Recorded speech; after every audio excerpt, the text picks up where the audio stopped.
So we're going back to this film from 2014, directed and written by David Robert Mitchell. Big hit when it came out. A lot of buzz about new kind of more. This is part of what brought on the term elevated horror. Real interesting film. He's only done one other movie after this, which is Under the Silver Lake. Really kind of bizarre follow up. But anyways, It Follows is the story of Jay, a young woman in her kind of late teens, in a kind of ambiguous setting. We'll talk more about setting a little bit later. But Jay is out on a date with new boyfriend Hugh. Things are going well. They go to the movies. They go to the park. They get along fabulously. Eventually, have relations. When Hugh reveals that he is actually given her a curse via having sex, and this curse is something is coming after you. Something is, it follows and is coming to kill you, and you can outrun it. It's not fast. It is at walking speed, but it is always coming after you, and it might look like someone you know or someone you don't know. You can't really tell them apart from other people. And so the rest of the story follows Jay and her friends and family trying to figure out how to defeat this evil, this entity that very just creepily goes towards you and at a slow pace, but you never know if they're, who it is. Could be anyone. It's a lot of fun horror movie, quick 100 minutes, really interesting setting that we'll get into. So, Zach, what'd you think? So I had heard about It Follows when it came out in 2014, but I didn't see it because people just said it was good. It was an indie feature and it was different. It was good. It was fine, right? And you hear about a dozen movies over the course of your 2 dozen movies that you hear are good, but you don't end up seeing. So it was surprising to me when out of the woodwork, probably a couple years ago, Andy discovered I hadn't seen It Follows. I was like, oh man, we got to watch that for the show. So this October, right, spooky season, I was like, hey, we should work in some horror movies. He said we should watch It Follows. So we should check it out. It'll be great.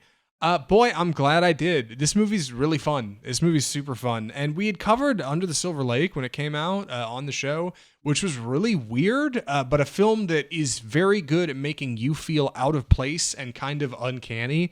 And It Follows has that same energy. And it is baffling to me that David Robert Mitchell has not done anything else. He's just done those two films, really. He had a couple other shorts before then. He's done some writing. He's not working on anything else. He does have a predicted project on IMDb, but it's unconfirmed. This movie's super interesting and makes you feel weird and out of place. And it's very fitting with a character who's becoming increasingly isolated by what is fundamentally a very good movie curse, right? It's a good curse movie. You find out the rules as you go. It gets progressively more complicated. You got a big finishing act. It Follows rocks, man, and I'm really excited to talk about it. Great recommend for the show, so thanks. All right, yeah, all right, yeah. Really glad we finally got around to seeing this. Let's start with our setting because I think this is one of the interesting things. This movie definitely takes on a lot of the tropes that came before it. It's a nod to Halloween, the slashers of the '80s, Friday the 13th, Nightmare on Elm Street.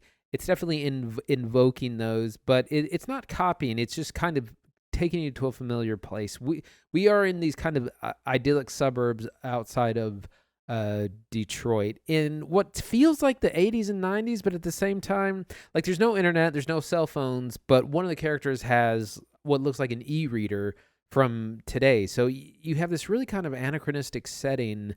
And there's also things like I have no idea what the weather is in this movie because people are dressed for both winter and summer at the same time. Sometimes the same outfit, they'll be wearing shorts but like a big thick overcoat. So I'm like, what season is it? It looks like summer. Everything's green. There's people mowing lawns, washing their cars, but then like people are going to school at the same time. And I think what this is meant to do is just unsettle the viewer. Really creates this. It's a little bit like in The Shining. How you never get a feel for the hotel, and that's part of Kubrick disorienting the viewer, and we get that in this as well, where it's like, what time period are we in? When is it? And it's things also like the parents are kind of absentee; they're just kind of shadows on the wall. It's that kind of like the Goonies movie where the kids are super active and there's parents nowhere to be found. So we get this really fabulous setting where all this takes place. Yeah, one of the things I thought was really neat about the presentation, because initially it's very simple. It's almost student film. Like it feels surprisingly unprofessional because a lot of the light is just really practical. It's a lot of daylight, not a lot of bounce lights, like just a lot of flat looking light with the saturation turned up for a little bit of extra color to bring out the greens and the trees and stuff. But as you start to watch it, you start to realize that like a lot of the light isn't lazy. It's unmotivated. A great example, if you're watching us on live, I got one pulled up. You can see in this like quick shot here of like a car in a parking lot. This is actually where our lead has her first interaction with kind of the thing, the curse, we'll say. This is kind of the car where things go down, and the camera pulls out from this scene to this car out in this parking lot, and like there's just this like unholy light on it with no street lights. Where is this light coming from? Like, is it on a crane above? Like, I don't even know how they shot it. And this is just how it looks. And this is just the movie. And there's a ton of these. Like, just keep an eye out in some scenes. You might notice, like, she'll be hiding in a closet or something. And there'll be this weird underlight coming from under. It's like, what is that? Where does that come from? And like, it's subtle, but if you're looking for it, you'll notice it. If you're not looking for it, what it does is it accomplishes this feeling of like oddness and strangeness, that something is not right in what you're seeing. And this is super effective over the course of a whole movie when like you are looking at characters in the background who look like they might be walking straight at the screen, or others who are just doing their own thing, and your lead is getting increasingly paranoid about this being that is just following them all the time, that they just can never seem to escape or really get away from. Just fascinating, like really interesting. And I don't remember Under the Silver Lake having motivated lighting like this. I need to go back and revisit it because it's really unique, and I don't know. It's so subtle you almost don't notice it. I don't know anybody else doing it in the space. Really good stuff. We should talk about this curse and kind of how that works a little bit. Yeah, definitely. So as we said, you get the curse by sleeping with someone, and it's funny because this movie was called like the STD ghost for a while. And it's interesting because the only way to get rid of the curse is to then sleep with someone else. So it's kind of subversive of the trope of usually what happens in horror movies is when the horny teens make out and hook up. That's when the killer shows up and murders them for their actions. And in this, it's the opposite, where you have to be promiscuous in order to kind of hope to get rid of it. So it's really kind of playing with these tropes and genres, but we also see the kind of other cast of characters, their feelings and emotions get wrapped in this as well, because there's different people who are interested in Jay romantically, and kind of how those motivations play out. We meet some other characters who are more skeptical about the curse. The other thing is that the entity that is following them is invisible to everyone except the cursed. So there's a whole lot of people not really believing and not really seeing, and the people that can see it take different shapes, so you don't really ever know what it is or if it's actually near you. Yeah, I think the way the rules kind of evolve over the course of the movie makes it really exciting, because you often in a curse movie, like most recently, I think a good one we watched was like Talk to Me. It was like a cursed object kind of film, right? You find out a little bit about the thing, or the curse in this case, the thing following her. And then you find out over time how to fight back, how to run from it, and hopefully how to defeat it, right? Like that's usually what your characters are chasing in these features before they run out of some kind of set amount of time, or the curse runs its course and they are dragged to hell, or whatever is to happen, right? This movie gives you an explosive opening of that, because before the first like 16 minutes of it are very understated and very quiet. Not a whole lot happens other than a very creepy opener, which I didn't expect. Okay. Yeah, great opening. Great opening. Yeah, really solid. And then our character is functionally kidnapped, tied to a chair, very rapidly told the rules, very quickly shown an example of how the curse works, and then whisked back home and left. It's like horrifying and traumatic. And it's so interesting because so many other movies take their time or slow down, or somebody like explains them. But in this, our character is like immediately tied up and forced to deal with this problem. And it's functionally how the rest of the film goes, right? Like no matter where she goes, this thing will always be pursuing her. She never knows what it'll look like, never knows how it'll arrive. Like, nobody else will be able to see it. There's just no good way to deal with this thing. And even if you're hiding at home, like, it'll just break a window and stroll in, like it's not a problem. And then once you kind of find out how it works and what it does to its victims, and then you start to get into like the weird parts of the script, right? This is the stuff that feels like it comes from the director of Under the Silver Lake, much like how the curse is contracted. Very odd. Yeah, very easy to joke about, right? Andy said the STD movie. I get it, but it's so much more than that. And it's more than that because of, I think, like the innocence of the idea. It seems like a vulgar idea that this is how this curse would be contracted, but like ultimately it's thoughtful, and I don't know anybody that's done it before. Like, so I think it's kind of a W as far as like good horror curse ideas go.